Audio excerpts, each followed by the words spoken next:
Olá, olá. Iniciando mais um bloco, agora eu vou falar sobre a conclusão do inquérito policial, o prazo para se concluir o inquérito policial e o que se faz na hora de se concluir o inquérito policial. Ou seja, quando o delegado termina a sua investigação, o que o delegado deve fazer? Tá? Isso está previsto no artigo 10 do CPP. Bom, primeira coisa que você tem que saber é que existe dois prazos para o delegado concluir o inquérito. Existe um prazo de 10 dias e existe um prazo de 30 dias. O prazo de 10 dias é quando o réu é aplicável apenas quando o réu estiver preso, né? Ou quando o réu estiver solto vai ser 30 dias, beleza? Não tem muita dificuldade, assim, é mais ou menos isso aqui. Eu te dou a informação, tu pega essa informação e responde a questão da prova, tá? Se o réu estiver preso, 10 dias, se o réu estiver solto, 30 dias. Tá.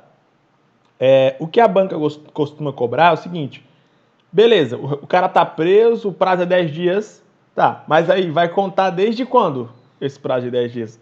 A banca costuma cobrar o termo inicial, a data do início. Você tem que saber qual é o início do prazo, qual é o dia que vai iniciar o prazo. Tá? E quando o réu estiver preso, o prazo vai se iniciar na data da prisão dele. Então, ele não pode ficar mais do que 10 dias preso sem a conclusão do inquérito.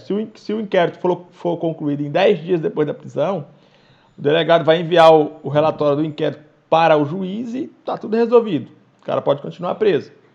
O juiz que vai decidir.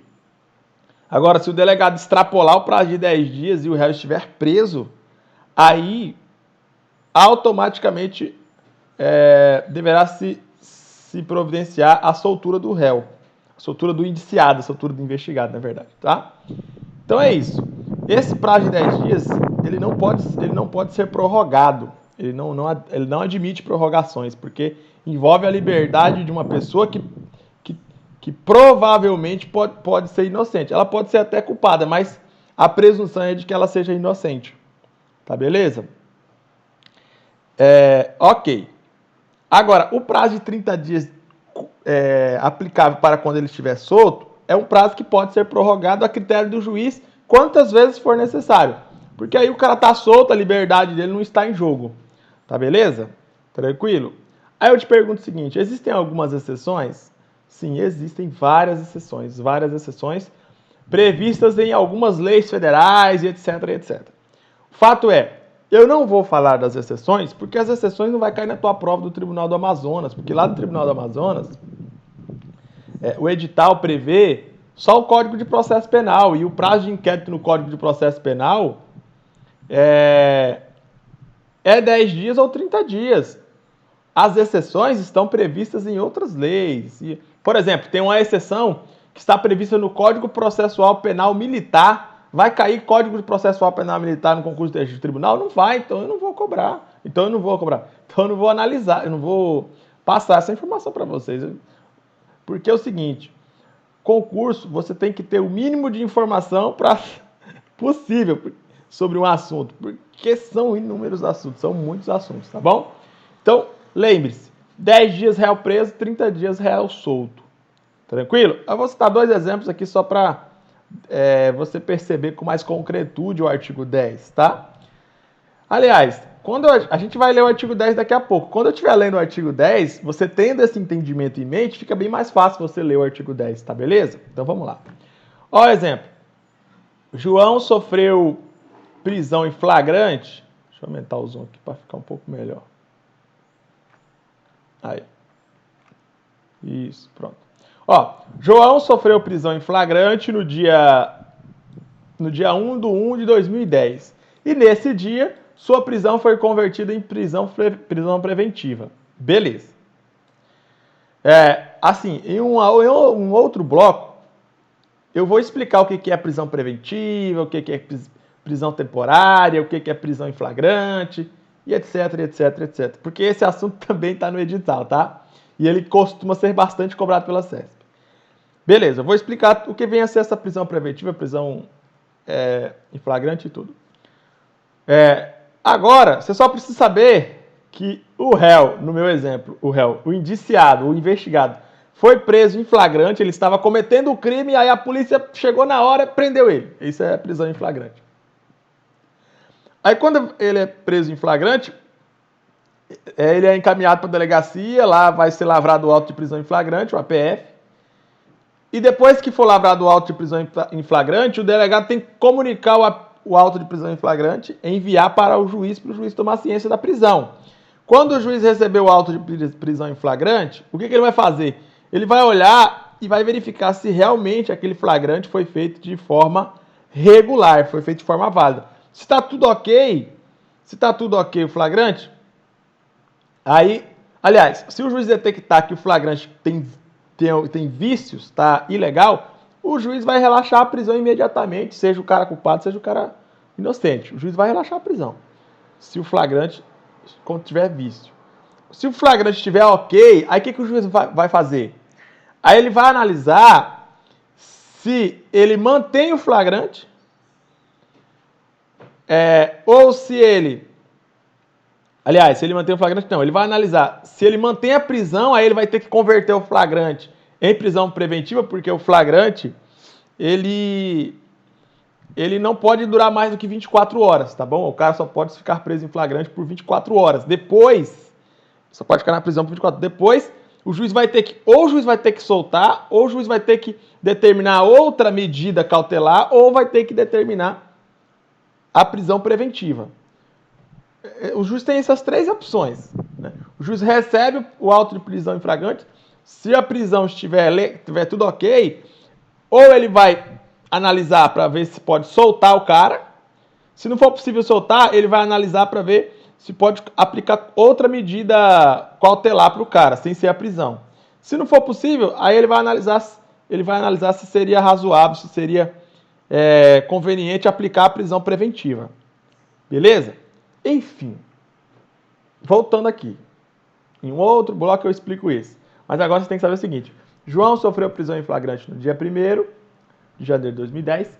E nesse dia sua prisão foi convertida em prisão em flagrante, ou em prisão preventiva. Beleza.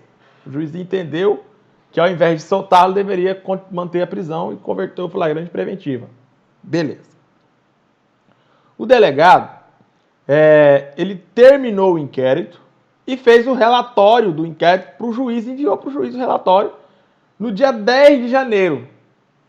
O João continuou preso. Perceba, doutores, que quando o cidadão foi preso, o delegado tinha 10 dias para concluir o inquérito. E o delegado cumpriu esse prazo. Ele terminou o inquérito em 10 dias, e dentro de 10 dias, ó. Dia 1º, 1, dia 2, 2, dia 3, então ele vai embora. Quando chegou no dia 10, deu 10 dias. Então, se o delegado tivesse concluído o inquérito no dia 11, aí ele teria que soltar o preso. Como ele concluiu no dia 10, aí beleza, o indiciado pode ficar preso. Beleza? Tranquilo, aqui é o exemplo do prazo de 10 dias. Agora vamos ver o exemplo do prazo de 30. Perceba que o exemplo no prazo de 10 dias, você tem que contar o prazo da data da prisão, tá?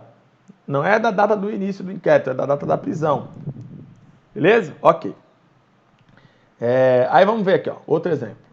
João sofreu prisão em flagrante no dia 1/1 de 2010. E nesse dia sua prisão foi relaxada pelo juiz. Olha aí, o juiz verificou que o flagrante foi ilegal, então relaxou a prisão. João foi solto. Beleza. O que o delegado fez? O delegado iniciou o inquérito no mesmo dia 1/1 de 2010. Começou a investigar. O delegado terminou o inquérito e fez o relatório ao juiz no dia 30 de janeiro de 2010.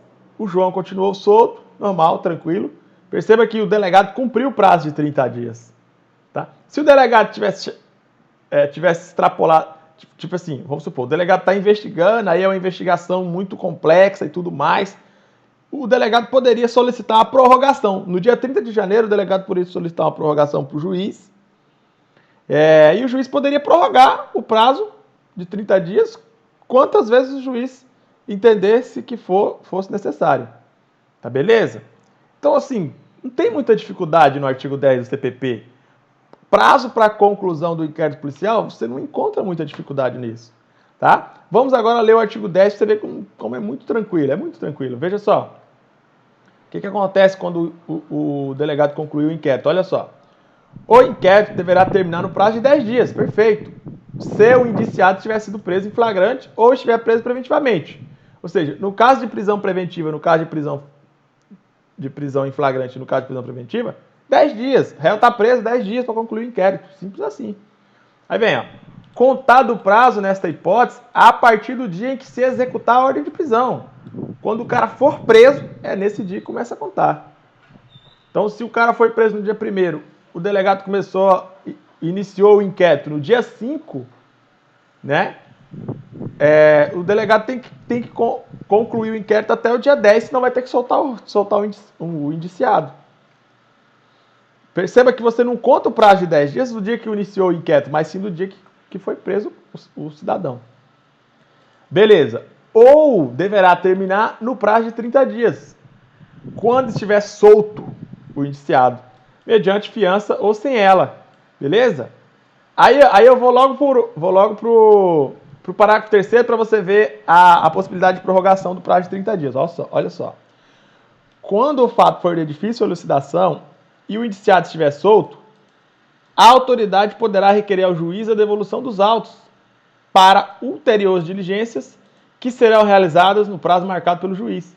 Então, aqui existe uma previsão implícita de que o juiz pode prorrogar o prazo do inquérito quando o réu estiver solto.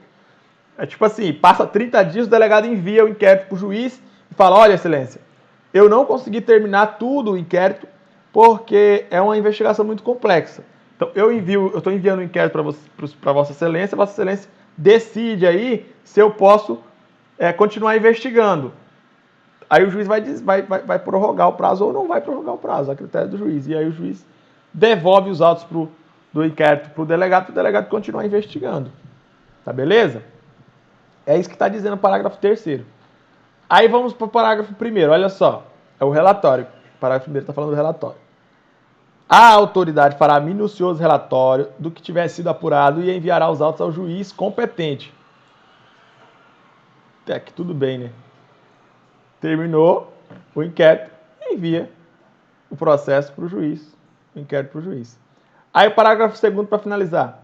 No relatório poderá a autoridade indicar testemunhas que não tivessem sido inquiridas, mencionando o lugar onde possam ser encontradas. Então, é tipo assim, lá no inquérito, o delegado não conseguiu ouvir uma testemunha que mora, sei lá, mora numa cidade a 200 km de distância, 2.000 km de distância, e o delegado não conseguiu ouvir a testemunha. Tudo bem. Só que o delegado, ele devia ter ouvido. Como ele não conseguiu ouvir, ele pode falar, olha, excelência, eu não consegui ouvir a testemunha tal, mas essa testemunha mora no lugar tal, assim, assim, assim, assim, assim. Se Vossa Excelência quiser ouvir essa testemunha, é este o endereço que ela será encontrada. Beleza? Mais ou menos isso que está dizendo o parágrafo 2º. Então, o artigo 10 pode ver que não tem muita dificuldade, o artigo 10 do CPP. Agora, vamos responder uma questão da CESP, para você ver como que é bem tranquila a questão que a CESP cobra. Olha só. Olha o tamanho dessa. Olha o tamanho. Tem a historinha, né? Aqui tem a historinha. E depois tem o item para você julgar. O que eu vou fazer? Eu não vou ler a historinha, não, doutor. Eu vou ir direto para o item. Você tem que fazer isso na prova. Se eu conseguir responder sem ler a historinha, ganhei tempo. Se eu não conseguir responder sem ler a historinha, aí eu leio a historinha. Mas o fato é, leia o mínimo possível da questão para você poder responder, tá? É porque é o seguinte, ó.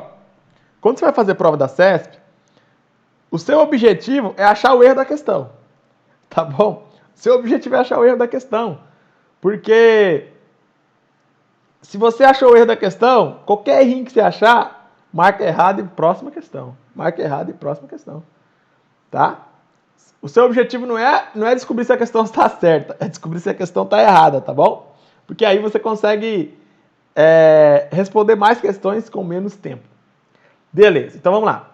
Nessa situação, o prazo para o término do inquérito será contado da data em que a prisão temporária tiver sido convertida em prisão tivesse sido convertida em prisão preventiva. Perceba que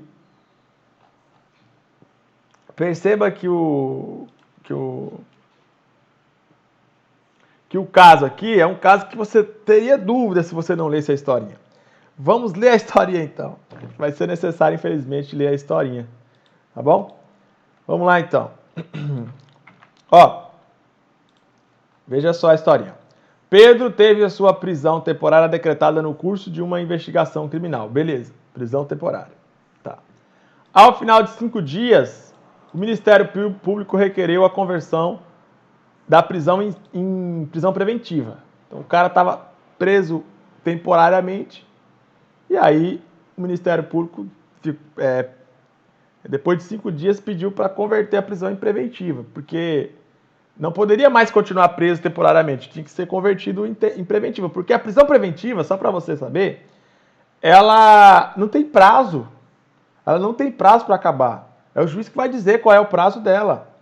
Tá? A prisão em flagrante tem um prazo de 24 horas. A prisão temporária também tem prazo. Agora a prisão preventiva não tem. Por isso que o Ministério Público pediu para converter a prisão temporária para prisão preventiva, aqui nesse exemplo. Tá? Nesse exemplo não, aqui nessa questão. Beleza. Nessa situação, o prazo para o término do inquérito será contado a data em que a prisão temporária tiver sido convertida em prisão preventiva. Exato. Exato. Por quê? Porque o artigo 10, está correto este item. O artigo 10 do CPP diz que o prazo de 10 dias para o inquérito deve ser contado da data da prisão, da data que foi realizada a ordem de prisão, que foi cumprida a ordem de prisão. Então o cara está preso. O cara está preso temporariamente. Beleza. Aí o que o juiz faz? O juiz converte a prisão temporária em prisão preventiva. Então o juiz está determinando uma prisão preventiva. Quando for cumprida a ordem de prisão preventiva, que é a conversão, a partir do dia que for cumprida a ordem de prisão preventiva, o que vai acontecer? Vai se iniciar o prazo de 10 dias para concluir o inquérito. Tá beleza? Ok? Então tome cuidado com essa pegadinha aqui da banca, porque a banca, ela tipo assim, o cara já estava preso há 5 dias, aí foi convertido à prisão. Da data que for convertida à prisão, é dessa data que você vai contar o prazo do inquérito. Beleza? Então, tranquilo. Finalizo aqui o prazo de conclusão do inquérito policial previsto no artigo 10 do CPP. Perceba que a CESP, ela cobra o que está no CPP. Ela não vai te cobrar o que está em outras leis, que outras leis não estão no edital. Ok? Beleza. Então, daqui a pouco a gente volta para trazer mais informações.